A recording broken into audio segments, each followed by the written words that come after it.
좋은 아침입니다. 오늘 하나님께서 우리에게 주시는 말씀은 잠언서 5장 15절에서 23절 말씀입니다.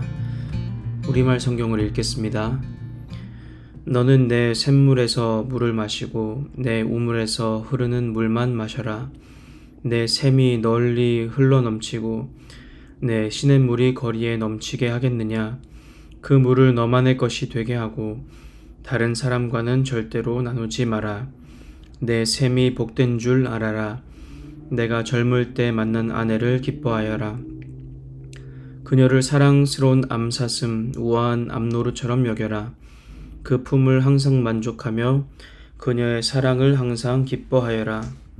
내 아들아, 왜 외간 여자에게 마음을 빼앗기겠느냐? 왜 다른 여자의 가슴을 껴안겠느냐? 사람이 하는 일은 여호와의 눈앞에 있으니 그분이 모든 길을 살피신다. 악인은 자기 죄악에 걸리고 그 죄의 올무에 걸려든다. 그는 훈계를 받지 않아서 죽고 그토록 어리석은 채로 방황할 것이다. 아멘. 살아계신 하나님, 오늘도 말씀을 받을 때 우리에게 겸손한 마음과 또 말씀을 받을 만한 좋은 마음밭을 허락해 주셔서 하나님의 음성 듣고 그 음성에 반응하고 또 하나님의 말씀으로 무장하여서 오늘 하루도 승리할 수 있도록 도와주옵소서. 예수님의 이름으로 기도했습니다. 아멘. 어제에 이어서 오늘 말씀은 우리에게 음란의 유혹을 이길 수 있는 방법을 또한 말씀해 주고 있습니다.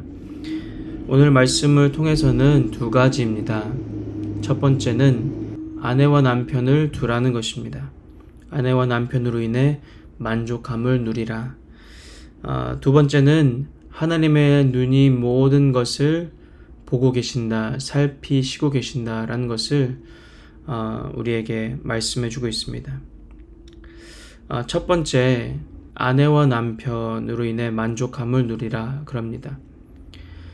이 말씀은 아내와 남편에게 신실하라라는 메시지도 있겠지만 하나님은 우리의 연약함을 아셔서 다른 곳에서 기뻐하고 만족함을 누리지 말고 오직 너의 짝, 너의 남편, 너의 아내로부터 만족함을 누리라는 것입니다. 15절부터 18절까지 보면은 이 아내나 이 남편, 나의 짝을 샘물 또는 우물에서 흐르는 물로 이렇게 비유하고 있습니다. 그러니까 다른 곳에서 마시지 말고 오직 너의 짝, 아내와 남편에게서 마셔라 라는 말씀을 해주고 있는 것입니다. 신약에 와서는요, 사도 바울이 똑같은 얘기를 합니다. 고린도전서 7장에 보니까 이렇게 되어 있습니다. 2절과 5절과 8절 9절을 읽겠습니다. 그러나 음행에 빠지게 하는 유혹이 있기 때문에 남자마다 자기 아내를 두고 여자마다 자기 남편을 두십시오. 5절 말씀, 부부간에 서로 멀리하지 마십시오. 단 기도에 전념하기 위해 얼마 동안 떨어져 있기로 합의한 경우는 예외입니다. 그러나 그 후에는 다시 합하십시오. 이는 여러분이 절제하지 못하는 틈을 타서 사탄이 여러분을 유혹할까 염려되기 때문입니다. 8절 9절, 내가 결혼하지 않은 사람들과 과부들에게는 나처럼 그냥 혼자 지내는 것이 좋겠다고 말하고 싶습니다. 그러나 만일 절제할 수 없다면 결혼하십시오. 정욕으로 불타는 것보다 결혼하는 것이 낫습니다. 아멘. 사도 바울도 똑같이 잠언 말씀처럼 우리의 연약함을 전제로 깔고 들어갑니다. 너희가 나처럼 혼자 지내는 것이 사실은 좋다. 사역에 집중하고 하나님 나라 확장에 집중할 수 있기 때문이다. 그러나 너희가 만약 정욕에 불타는 연약함이 있다면 그렇다면 결혼하는 것이 낫다라고 얘기해주고 있는 것이고요.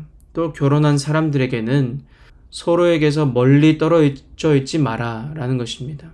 멀리 떨어져 있을 때 사단이 그 틈을 타서 우리가 절제하지 못하는 틈을 타서 너희를 유혹하고 넘어뜨릴까 염려한다. 그렇게 말씀하고 있는 것입니다. 그러니까 오늘 잠언 말씀과 이 고린도전서 7장 말씀 우리에게 너의 남편, 너의 아내로 인하여서 그 안에서 물을 마시고 만족함을 누리라는 것입니다. 이것이 음란의 유혹을 이길 수 있는 방법, 또 하나님 안에서 거룩함을 지킬 수 있는 방법이라고 그렇게 말씀해 주고 있는 것입니다. 여러분, 뭐든지 있어야 할 자리에 있는 것이 복인 것입니다. 내 몸이 있어야 할 자리에 있는 것, 내 마음이 있어야 할 자리에 있는 것. 여러분, 쓰레기를 왜 쓰레기라 그러죠? 방바닥에 많은 이물질들이, 휴지들이, 종이들이 이렇게 널려 있으면은 그것을 쓰레기라고 합니다. 그리고 그 자리가 더럽다고 합니다. 그러나 그 모든 쓰레기들이 쓰레기통 안에 들어가 있으면 그 방은 깨끗하다고 얘기를 합니다. 우리는 어떻게 거룩한 삶을 살 수 있을까? 하나님 보시기에 하나님 기쁘시게 하는 삶을 살 수 있을까? 어떻게 내 마음을 깨끗하고 거룩하게 지키면서 살 수 있을까? 있어야 할 자리에 있으면 되는 것입니다. 여기에서 말씀하듯이 우리의 마음이 우리의 만족함을 내 아내에게서 내 남편에게서 만나고 누린다면은 그것을 우리에게 거룩한 삶이라고 얘기합니다. 그러나 그것을 다른 자리에 놓고 다른 곳에서 찾는다면은 이 물건들이 쓰레기통에서 나온 것입니다. 그러므로 우리의 마음은 더럽혀진 것이죠. 있어야 할 자리에 있는 것이 중요합니다. 이것이 오늘 말씀에서 얘기해주는 음란의 유혹을 이기는 방법입니다. 마지막 두 번째 방법은 21절에서 찾을 수 있습니다. 21절 읽겠습니다. 사람이 하는 일은 여호와의 눈앞에 있으니 그분이 그 모든 길을 살피신다. 아멘. 내가 하는 모든 일을 하나님께서 보신답니다. 그러나 이 표현을 더 강력하게 하고 있는데요. 보고 계신다라고도 할 수 있지만 뭐라 그러냐면은 하나님의 눈앞에 있다라는 것입니다. 코앞에 있다라는 표현이 더 와닿을까요? 하나님께서 그 모든 길을 살피신다라고 하고 있는데 이 살피신다라는 단어는 무게를 재다라는 뜻을 가지고 있는 원어를 쓰고 있습니다. 영어로는 to weigh out 그럽니다. to weigh out. 무게를 달아본다. 예전에 물건을 사고 팔 때에는 저울을 사용했습니다. 그래서 추를 달아가지고 그 추의 숫자에 맞게 그 무게, 그 물건의 값이 매겨지는 것이죠. 그 중에서 사기를 치는 사람들은 이 저울과 이 추를 변질시켜서 그래서 사람을 속여 물건의 값을 더 올려 원래 값보다 더 올려서 팔기도 했습니다. 그래서 불이하게 이익을 얻기도 했는데요. 이러한 배경으로 하나님께서 말씀 가운데 구약 여러 곳에 당신의 백성들의 마음을 살피실 때 뭐라 그러시냐면은 저울에 달아본다라는 표현을 자주 쓰십니다.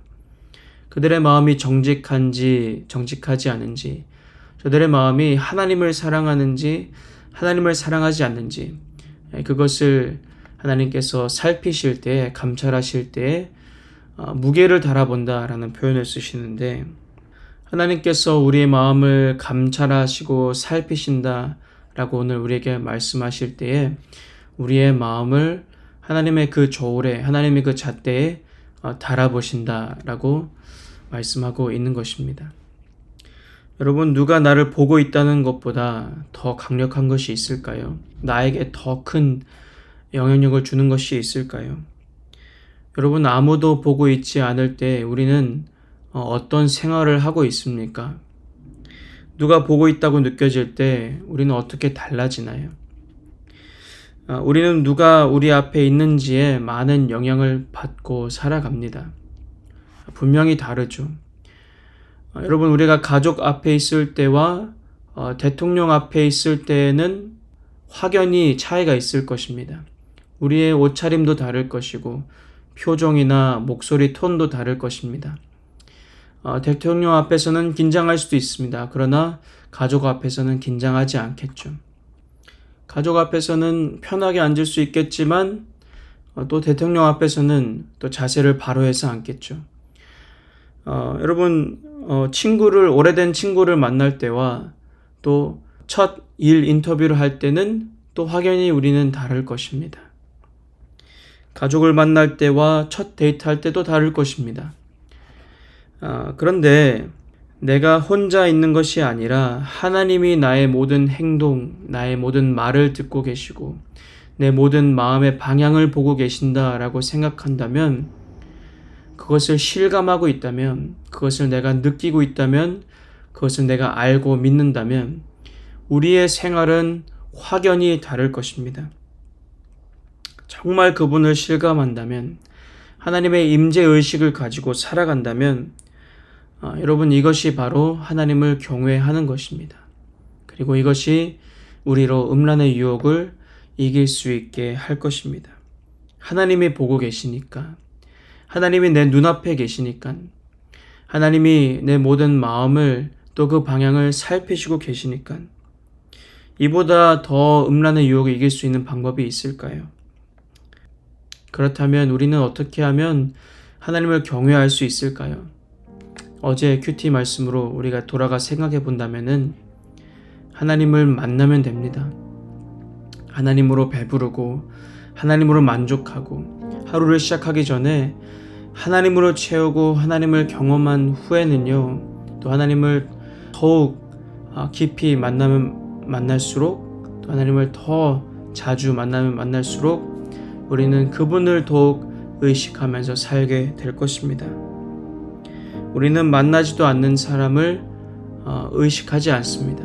우리는 뜨문뜨문 만나는 사람을 의식하지 않습니다. 그러나 우리는 자주 만나는 사람, 자주 대화를 나누는 사람, 깊이 만나면 만날수록 그 사람을, 그분을 우리는 경외한다라고 합니다.